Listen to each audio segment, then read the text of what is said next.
Of ফর্মে থাকা প্লেয়ারের উপরে কিন্তু হাতুড়ে সিংয়ের আস্থা, আর হাতুড়ে সিংয়ের আস্থার প্রতিদান হিসেবে লিটন শান্তরা কি দিল আজকেরও এক বুক হতাশা। পাড়ার একটা ক্রিকেট টিম, ইউএসএর টিম, মনে করেন একটা পাড়ার একটা ক্রিকেট টিম, আমরা টি-20 বিশ্বকাপ খেলতে গেছি, সেইখানে গিয়েও আমরা ইউএস এর মতন দলের সাথে লজ্জাজনকভাবে হারলাম। আজকে 5 উইকেটের লজ্জাজনকভাবে হারলাম। এর থেকে বড় লজ্জাদায়ক হয়তো আর কিছুই নেই। হয়তো জিম্বাবুয়ের সাথে যদি হারতাম তারও মনের বুঝ দিতে পারতাম, যদি আফগানিস্তানের সাথে হারতাম তাও মনের বুঝ দিতে পারতাম। ইউএসএ, মনে করেন ইউএসএ এই নামটা টি-20 ক্রিকেটে একটু পরিচিত না। আফগানিস্তান, জিম্বাবুয়ে এরা তো ক্রিকেটের সাথে পরিচিত, কিন্তু ইউএসএ একেবারে একটা অনভিজ্ঞ একটা দল। সেই দলের সাথে আমরা টি-20 বিশ্বকাপ খেলতে গেছি, আর সেইখানে গিয়ে আমরা ইউএস এর মতন দলের সাথে আমরা হেরে গেলাম। এর থেকে বড় লজ্জাজনক কি হতে পারে? প্রথমে আসি ক্যাপ্টেন নাজমুল হাসান শান্ত। শান্ত আর কত কত অফ ফর্মে থাকবে শান্ত? কেন কোচ হাতুড়া সিং ও বিসিবি স্টাফগণের এত ভরসা নাজমুল হাসান শান্ত? এতটা অফ ফর্মের পরেও কি নাজমুল হাসান শান্তকে টি-20 বিশ্বকাপের দলে নেওয়া উচিত হয়েছে? কি করছে নাজমুল হাসান শান্ত দলের জন্য? কোনো ফর্ম নেই, কোনো কিচ্ছু নেই। ইউএসএর এর মতন একটা দলের সাথে নাজমুল হাসান শান্ত 11টা বল খেলে 3টে রান করছে, মাত্র 11টা বল খেলে 3টে রান। এবারে গেল নাজমুল হাসান শান্ত। এইবারে আসি আরেক বাংলাদেশের সেরা ব্যাটসম্যান, বাংলাদেশ সেরা ওপেনার ব্যাটসম্যান ক্লাসিক্যাল টনটন দাস। এটা আজকের করছে কত? 15 বলে 14 রান। তার মধ্যে মনে করেন 14 রানের ভিতরে তো 2 ব্রাই লাইভ পাইছে, একটা ক্যাচ আউট, অন্যটা রান আউট। 2 ব্রা লাইভ পেয়েও সে 14 রানে বেশি করতে পারেনি। 3 ব্রা আর মাফ করেনি তারা, লিটনকে প্যাভিলিয়নে পাঠিয়ে দিল। লিটন শান্ত চরমভাবে ব্যর্থ। লিটন শান্তকে এতটা অফ ফর্মে থাকার পরও তাদের যদি টি-20 বিশ্বকাপ খেলানো হয়, তবে এতে জনগণ প্রচুর পরিমাণে ক্ষিপ্ত হবে। আজকের যদি ওই সেই বিপদের কাণ্ডারি মাহমুদুল্লাহ ও তৌহিদ হৃদয় দুজনে মিলে যদি বাংলাদেশের সেরা জুটিটা না ঘটতো, তাহলে বাংলাদেশ হয়তো 120-30 অল আউট হয়ে যেত। তার মনে করেন ইউএসএ তো এখন 4 বল হাতে রেখে জিতে গেল, কিন্তু হয়তো 3-4 ওভার আগেই তারা জিতে যেত।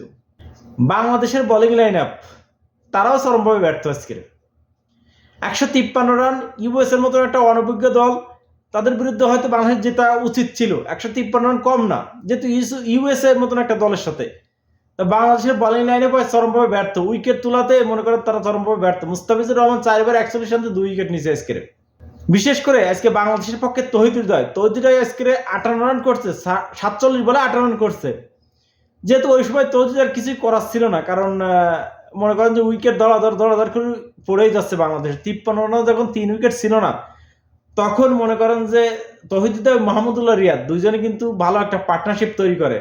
মূলত তাদের পার্টনারশিপের উপরে কিন্তু বাংলাদেশ 152 রানে পুঁজি পায়। ও লাস্টের দিকে জাকির আলী 5 বলে 9 রান করে কিন্তু অপরাজিত থাকে। মাহমুদুল্লাহ রিয়াদ, সেই বুড়ো মাহমুদুল্লাহ রিয়াদ আজকেও 22 বলে 31 রান করছে। সাকিব আল হাসান, আমাদের দেশের অলরাউন্ডার সাকিব আল হাসান, সেও কিন্তু রান খরায় ভুগতেছে। অনেকদিন ধরে কিন্তু সে রানের দেখা পাচ্ছে না সাকিব আল হাসান। আজকের দুর্ভাগ্যবশত সাকিব আল হাসান 12 বলে 6 রান করে রান আউটের ফাঁদে কিন্তু প্যাভিলিয়নে ফিরতে হয়। কিন্তু সাকিব আল হাসানের কথা বাদ দিলাম, তার কথা সে আলাদা, ঠিক আছে। সে হয়তো একভাবে না একভাবে সে দলকে পুষিয়ে দেবে, হয় বোলিং নেই, ব্যাটিং নেই, ফিল্ডিং এ একভাবে না একভাবে পুষিয়ে দেবে। কিন্তু লিটন শান্ত এই যে মনে করেন ফর্মে থেকে প্লেয়ারগুলোকে বাদ দিয়ে অফ ফর্মে থেকে প্লেয়ারগুলোকে নিয়ে এই যে দল সাজানো হচ্ছে, তার পরিণাম কি হচ্ছে? আর কত তাদেরকে ফর্মে ফেরানোর জন্য সুযোগ দেওয়া হবে? তাদেরকে আর কত সুযোগ দেওয়া হবে? যে তানজিদ হাসান তামিম, যে ছেলেটা মনে করেন ফর্মে ছিল, সেই ছেলেটাকে বসিয়ে লিটনকে চান্স দেওয়া হয়েছে। কে লিটনকে কি এতই জরুরত ছিল চান্স দেওয়ার? লিটনকে বসিয়ে তানজিদ তামিমকে চান্স দেওয়া যাইতো না? তাকে তো একটু টেস্ট করা দরকার ছিল, যে আসলে সে ইউএস এর মাটিতে সে কেমন করে তানজিদ তামিম। পরে তো লিটন তো অফ ফর্মে ছিল, লিটনটা যে সে খারাপ করতো, তারপর লিটনটা চান্স দিত। আর সৌম্য সরকারকে নিয়ে কিছুই বলার নাই, কারণ কি বাংলাদেশের যদি টি-20 ম্যাচে কেউ ব্যাটিং করে থাকে সেটা সৌম্য সরকারই। 13 বলে 21 রান না 22 রান করছে সৌম্য সরকার। যথেষ্ট একটা ভালো শুরু করছিল সৌম্য সরকার, তার দুর্ভাগ্যবশত মানে ভালো একটা শট কেটেছিল সৌম্য সরকার, কিন্তু আউট হয়ে গেছে। কিন্তু ভালো কিছুর ইঙ্গিত দিচ্ছিল সৌম্য সরকার। তার ব্যাটিং চালানো দেখে মনে করেন তার শট হয়তো বাজে আউট সৌম্য সরকার হয়নি, তাই তাকে নিয়ে বলার কিছুই নেই। তো দিন শেষে আমরা ইউএস এর সাথে 5 উইকেটে হেরে গেলাম। এর থেকে লজ্জাজনক আর কিছুই নেই। তো ভাই ব্রাদার, অবশ্যই লিটন বা শান্তকে নিয়ে একটা কমেন্ট করে যাবেন ভাই ব্রাদার। এদের কি করা উচিত, এদের কি করা উচিত, এদের কি দল থেকে বাদ দেওয়া উচিত? তো ভাই ব্রাদার, সবাই ভালো থাকবেন।